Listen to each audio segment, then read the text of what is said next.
ఆస్ట్రేలియాకు చెందిన అంటే మన భారతీయురాలు ఒక అమ్మాయిని, చైతన్య అనే ఒక అమ్మాయిని చంపి భర్త డస్ట్‌బిన్‌లో వేశాడు. విక్టోరియా కోర్ట్ ఏదైతే ఉందో అతను ఇలా చేశాడని చెప్తుంది. ఇలాంటి అంశాలు, ఇలాంటి వార్తలు చూసినప్పుడు మీకేమనిపిస్తది? చాలా బాధ అనిపిస్తుంది. హ్మ్. ఎందుకంటే వేరే దేశాల్లో కూడా క్రైమ్ ఉంది కానీ మహిళల పట్ల హ్మ్. మామూలుగా అయితే హింస లేని సమాజాన్ని కోరుకునే హక్కు మహిళకు ఉంది. హ్మ్. ఒక మనిషికి హింస లేని సమాజం ఎంత అవసరం అనుకుంటారో మహిళకు కూడా అంతే అవసరం. కానీ ఎక్కువ మహిళలు హింసకు గురవుతున్నారు. అది కుటుంబ హింస, లేకపోతే ఆర్థికపరమైన హింస, లేకపోతే రాజకీయాల్లో హింస, హ్మ్. ఏ రకంగా చూసుకున్నా కానీ హింసకు గురవుతున్నారు. హ్మ్. దీనికి మామూలుగా అయితే బయట ఎక్కడన్నా జరిగింది అంటే ఎవరికైనా ఏమనిపిస్తుందంటే అది బయట కాబట్టి జరిగింది, ఇంట్లో జరగకూడదు కదా, సొంత మనుషులే చేయకూడదు కదా. ఇప్పుడు ఒక పెళ్ళి అంటే దేని ఏ పునాది మీద జరుగుతుంది? ఒక రక్షణ, ఒకళ్ళకొకళ్ళు, అవును. ప్రేమ, తోడుగా. అనురాగం, తోడు, నీడ, 100 ఉంటాయి దాంట్లో. వాటన్నిటికీ తిలోదకాలు ఇచ్చి భర్తే చంపుతాడు అని ఏ భార్య అయినా అనుకుంటుందా? అసలు అంత అపనమ్మకమే ఉంటే రాష్ట్రం దాటి, దేశం దాటి ఎక్కడో వేరే ఆస్ట్రేలియాలో. దేశానికి వెళ్తారా చెప్పండి? అవును. ఎంత దారుణమైన విషయం. ఇప్పుడు ఆ తల్లిదండ్రులు ఎంత అల్లాడిపోతున్నారో కదా. ఆస్ట్రేలియాలో ఉండే అబ్బాయికి పిల్లనిస్తున్నారు అంటే ఎన్ని కట్న కానుకలు ఇచ్చి ఉంటారు, ఎంత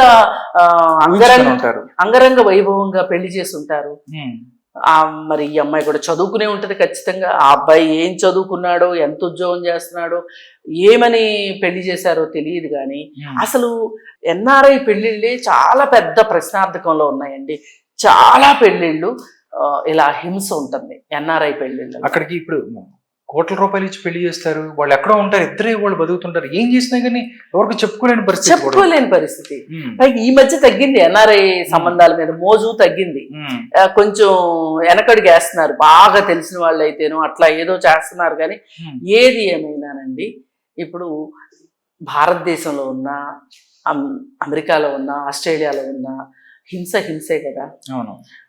ఒక మనిషి చట్టాలు కూడా అక్కడ కఠినంగా ఉంటాయి, చాలా కఠినంగా ఉంటాయి. మరి అతన్నైతే వదిలిపెట్టరు నాకు తెలిసి.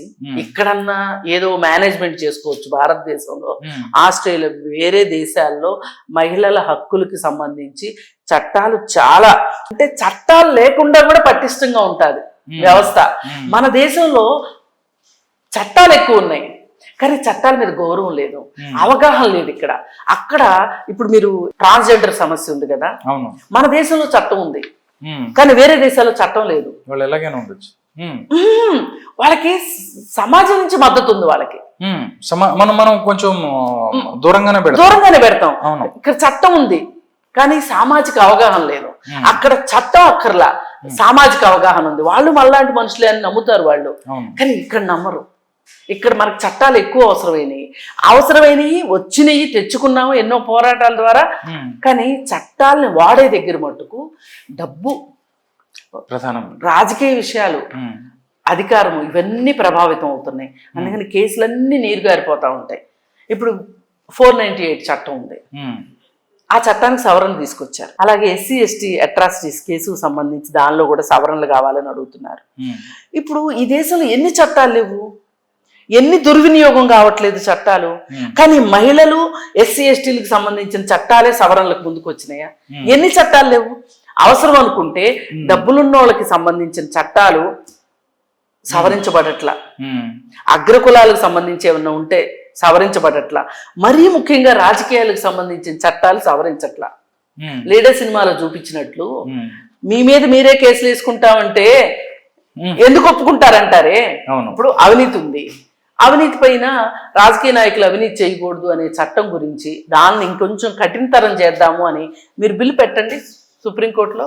ఆమోదం పొందదు. అవును, ఎవరు అందరూ పొలిటికల్ లీడర్స్ వాళ్ళ మీద వాళ్ళు ఎలా వేసుకుంటారు. అందుకే ఇప్పుడు ఇక్కడి నుంచి వెళ్ళిన వాళ్ళకి అసలు ఎందుకు భార్య మీద ఆ విధంగా హింసకు పాల్పడతారు అంటే 4-5 కారణాలు ఉంటాయి. ఆర్థిక కారణాలు ఉంటాయి, ఇస్తామన్న కట్నం ఇవ్వకపోవడము, లేకపోతే ఇంకా ఎక్కువ ఆశించాము, పెళ్ళప్పుడు అడగడం ఎందుకులే మొహమాట పడ్డాము, పెళ్ళయ్యాక అడుగుతున్నాము ఇవ్వండి అనడము.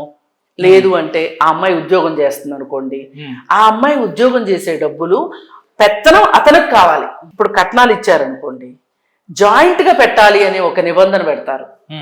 అది చట్టరీత్యా చాలా నేరం. ఎందుకంటే అది స్త్రీధనం అని చెప్పి ఉంటది. ఆ స్త్రీధనాన్ని పురుషుడు ముట్టుకోకూడదు. భర్త అయినా సరే, కొడుకైనా సరే, ఎవరైనా సరే, ఇచ్చిన తర్వాత తల్లిదండ్రులైనా సరే ఎవ్వరు దాన్ని ముట్టడానికి వీల్లేదు. కానీ కట్నంగా వచ్చిన పొలాన్ని జాయింట్ గా పెట్టమని అడుగుతారు.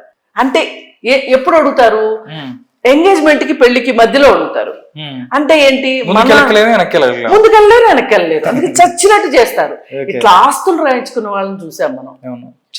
చాలా మంది నగలు పెట్టిస్తారా, నగలు వాళ్ళ లాకర్లో పెట్టుకుంటారు, వాళ్ళ అధీనంలో పెట్టుకుంటారు.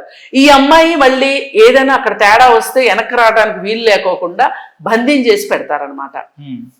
సరే, ఇంకా ఈ అబ్బాయి విషయంలో మరి అక్కడ ఉద్యోగాలు చేసే దగ్గర ఇబ్బందులు వచ్చాయా, ఏం వచ్చినాయి, వాళ్ళిద్దరి మధ్యలో పరపచ్చాలు ఏంటో, లేదు అంటే ఇక్కడి నుంచి ఇదివరకు ఫోన్ మాట్లాడాలంటే చాలా కాస్ట్లీ.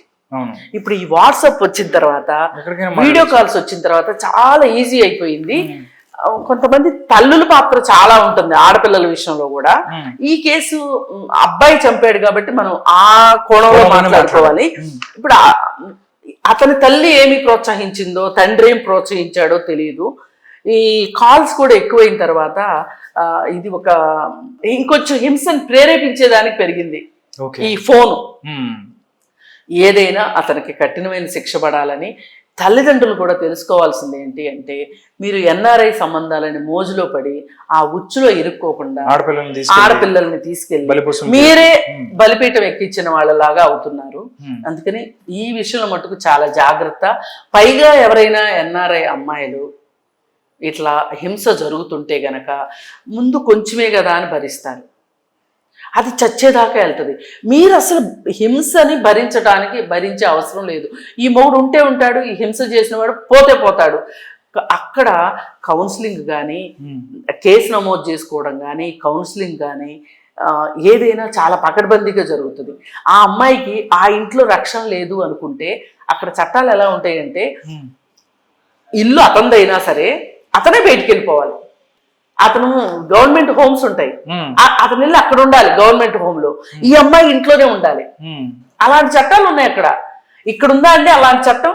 వెళ్ళిపోమంటారు అంతే, నువ్వు వెళ్ళిపో, పెట్టి తీసుకుని అమ్మగారింటికి వెళ్ళిపో. అమ్మగారింటికి వెళ్తావో, ఎక్కడికి వెళ్తావో, హాస్టల్కి వెళ్తావో, లేదంటే నూతిలో దూకి వస్తావో, ముందు ఇంట్లోంచి బయటికి నడు అంటారు. అక్కడ అట్లా కాదు. ఆ అబ్బాయిని బయటికి పంపించి కౌన్సిలింగ్ చేసి, కౌన్సిలింగ్ అయిన తర్వాత ఇతను మారడు అంటే అతనికి శిక్ష వేస్తారు. మారతాను అని గనక అతను కౌన్సిలింగ్ తీసుకుని, థెరపీస్ తీసుకుని అన్ని చేస్తే మళ్ళీ కలిసి ఉండొచ్చు. మరి ఇంత మంచి చట్టాలు ఉన్నప్పుడు వీళ్ళు అక్కడికి వెళ్ళిన తర్వాత కొత్త ప్రదేశాలు చూడటం కన్నా అక్కడ చట్టాలను అవగాహన చేసుకుంటే ఈ అమ్మాయిలు కూడా మన జీవితంలో ఎప్పుడైనా అవసరం పడవచ్చు. అవసరం పడకపోతే అదృష్టం, అవసరం పడితే మట్టుకు పనికొస్తాయి కదా. ఈ అవగాహన పెంచుకోవాలని చెప్తున్నా అమ్మాయిలకి. ఎన్ఆర్ఐ మొగుడు దొరికాడు ఇంతే చాలు అని చెప్పి గంతులేసుకుంటా వెళ్ళి అక్కడికి వెళ్ళి ఇబ్బందులు పడే కన్నా ముందు మనం అసలు అవగాహన తెచ్చుకోవాలి.